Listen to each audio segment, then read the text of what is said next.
Three Corners is just your average small town, standing on the banks of a flood-prone river with a large pub anchoring the village at a once famous three-way intersection. Now it's simply convenient, as people chase the country dream, the country lifestyle, just not the unceasing agricultural workload. Population 2,000-ish. But like all small towns, scratch the surface and you'll be surprised at what you find underneath. In that sense, Three Corners is really no different to any other small town I know, except perhaps for some of the characters you might meet.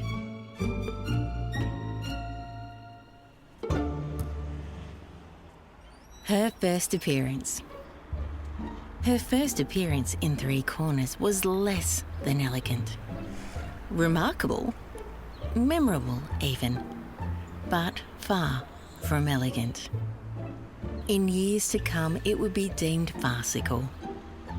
The old barflies at the pub would quietly reminisce, whispering in hushed tones of the cacophony that the old Volkswagen bug made as it spluttered and choked up the main street. The same rusty yellow bug that came to a halt in the driveway of the old deserted garage. And the very same Volkswagen the primary school made into a sculpture in Eco Garden 10 years later. Though currently, the entire car was sprouting pansies. She'd been driving down from the big city when the car started to overheat. The brakes were already worn, the radio didn't work, there was no heating or air conditioning, and oil-soaked pantyhose had been helping the fan belt out for the last 300 kilometres. Still, it took her by surprise.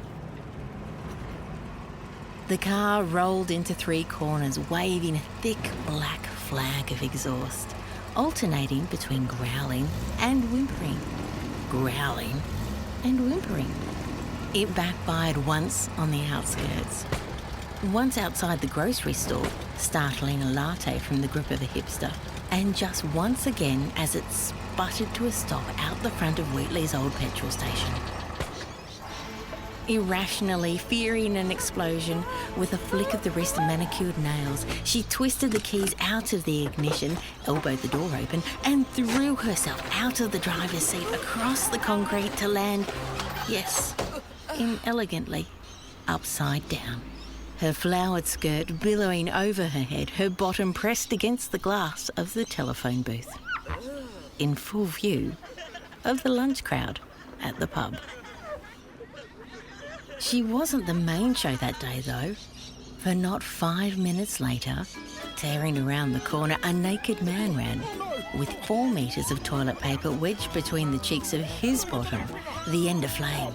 He yelled as he ran past, elbows pumping, a clumsy stride made hilarious by the determination to get to the river before the flames flickered up to his end. That was her introduction to Three Corners. And the first time she met the mayor. She happened upon Three Corners in the hope of finding a mechanic. And she stayed, finding a community that could look her in the eye after seeing everything else.